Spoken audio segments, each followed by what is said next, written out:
saya umat Nabi Muhammad. Idola saya Nabi Muhammad. Kecintaan saya Nabi Muhammad. Manusia yang saya banggakan Nabi Muhammad. Manusia yang saya rindukan Nabi Muhammad. Ini yang perlu kita banggakan. Kita tidak perlu takut sama orang. Sampaikan, Nabi Muhammad adalah kecintaanku. Nabi Muhammad kesayanganku. Nabi Muhammad yang aku rindukan. Nabi Muhammad yang ingin aku berjumpa dengannya. Nabi Muhammad, aku setiap saat bersolawat, aku ingin mendapat syafaatnya.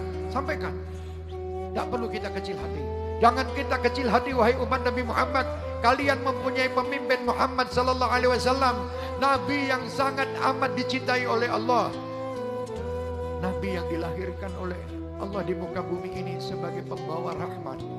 Bagaimana kami tidak mengidolakan idolaku Muhammad SAW, kekasihku Muhammad SAW, yang kurindukan Muhammad SAW.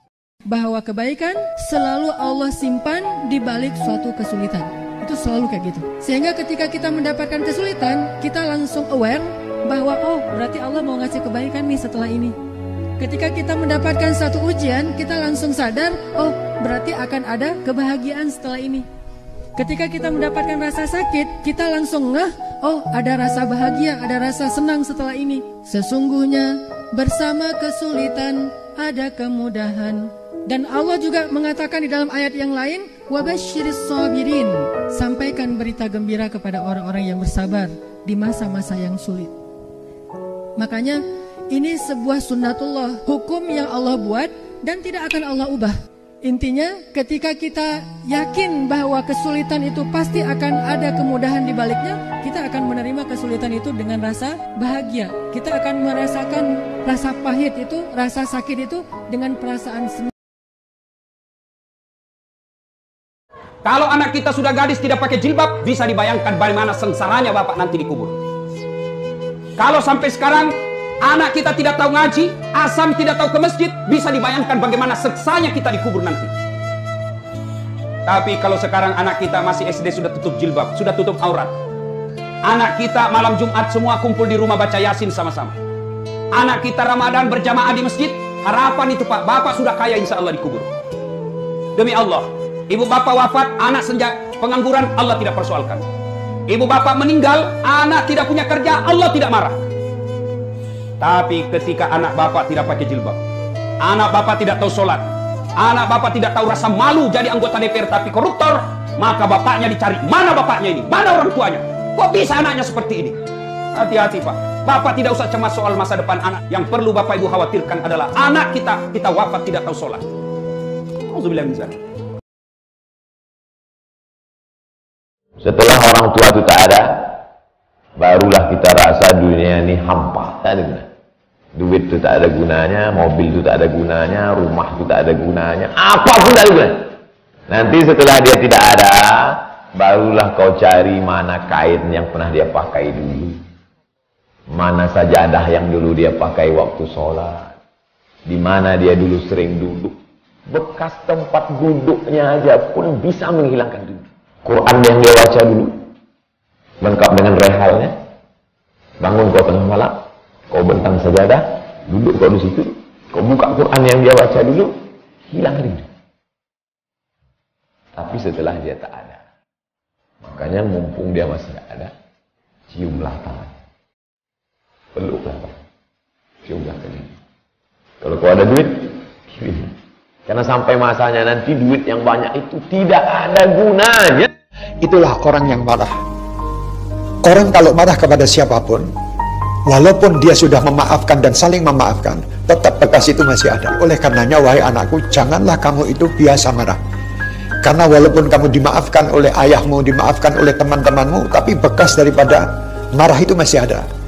Oleh karena itu, mari kita harus bisa menahan amarah. Jangan sedikit-sedikit kita marah. Ada apa sedikit kita marah? Marah itu adalah teman syaitan. Mudah-mudahan kita bisa menjadi orang yang bisa menahan amarah kita.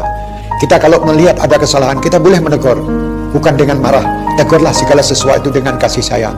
Kalau kita bisa menegur sesuatu dengan kasih sayang, hasilnya saya kira lebih baik daripada kita menegur seseorang dengan amarah atau dengan marah. Insya Allah Dengan kita sabar dan kita bisa menahan amarah kita akan menjadi manusia yang baik dan manusia yang dicintai oleh makhluk-makhluk Allah, dicintai pula oleh Allah pencipta semua makhluk, dan dicintai oleh manusia terbaik yaitu Nabi Muhammad sallallahu alaihi wasallam. Hei, yang masih single, yang banyak khawatirnya ketika akan menikah, khawatir kurang, khawatir nggak dapat ini, nggak dapat itu kan pikiran kamu saja sekarang. Nikah aja belum, sudah mikirkan seperti itu. Kamu jangan banyak khawatir, karena hukum single beda dengan hukum rumah tangga. Badminton double aja beda dengan single. Jadi ketika antum suasana single, pemikiran single jangan dibawa ke pemikiran rumah tangga. Karena konsep kehidupan manusia ketika single dia akan beda karunianya ketika dia telah berumah tangga dalam kehidupan. Allah itu adil, tidak mungkin rahmat Allah diturunkan serupa. Anak kecil beda dengan yang telah dewasa. Bukankah Anda memberikan jajanan pada anak TK beda dengan anak SD? Bukankah SD beda dengan SMP? Bukankah SMP beda dengan SMA? Bukankah SMA beda dengan kuliahan? Anda saja sudah memberikan sesuai taraf keadilan. Apalagi Allah yang maha adil. Jadi rezeki Anda ketika diturunkan saat Anda single, itu akan beda ketika Anda telah berumah tangga. Lain. Gak percaya? Cepet nikah. Ayo kalau gak percaya. Rabbana hab lana min azwajina wa dhurriyyatina qurrata a'yun waj'alna lil muttaqina imama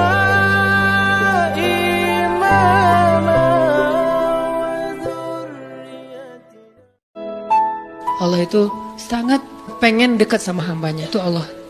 Udah lama pergi nih, sibuk dengan semua orang di Japri, semua orang dia chat sampai tengah malam chat sama orang lain, tapi Allah nggak pernah di Japri. Allah tungguin. Begitu kita ada masalah datang ke Allah, Allah nggak bilang giliran sekarang aja lo datang, nggak kayak gitu Allah. Langsung Allah dekat, langsung Allah, ada apa hambaku?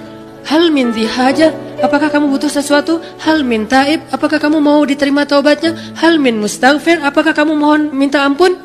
Allah tanya kepada kita setiap malam. Dicuekin lagi, dicuekin lagi.